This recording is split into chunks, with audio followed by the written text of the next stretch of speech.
Êtes-vous d'accord avec moi si je vous dis que bien souvent, quand on est face à un adulte qui pleure, on va tout simplement le consoler. Quand il s'agit d'un enfant, trop souvent, on minimise son état, voire on le gronde. Par exemple, si un collègue craque au bureau et qu'il pleure, est-ce que vous lui diriez « Allez, c'est rien, arrête de pleurnicher, tu vas te calmer, oui, tais-toi, ça suffit maintenant ». Non, bien sûr que non. Vous iriez vers lui, vous chercheriez à comprendre, vous lui offririez un café, un moment pour souffler, peut-être même une main sur l'épaule ou un câlin réconfortant. Alors pourquoi, quand il s'agit d'un enfant, notre réflexe est souvent l'inverse?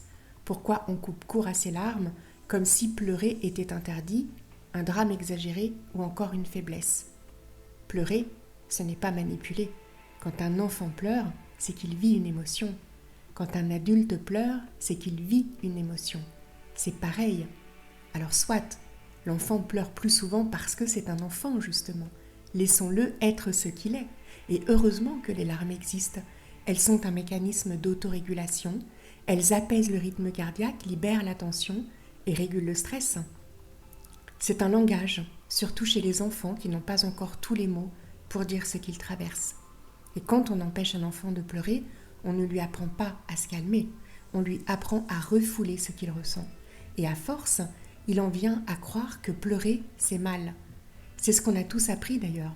Regardez quand une personne pleure, quelle est sa première réaction?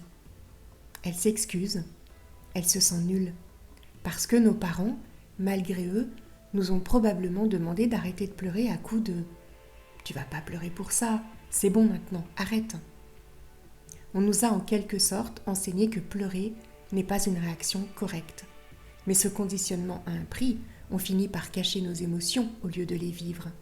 Alors la prochaine fois qu'un enfant pleure, rappelez-vous, vous avez le choix entre éteindre ses larmes ou l'aider à les comprendre. Parce qu'en réalité, accompagner un enfant qui pleure, ce n'est pas céder.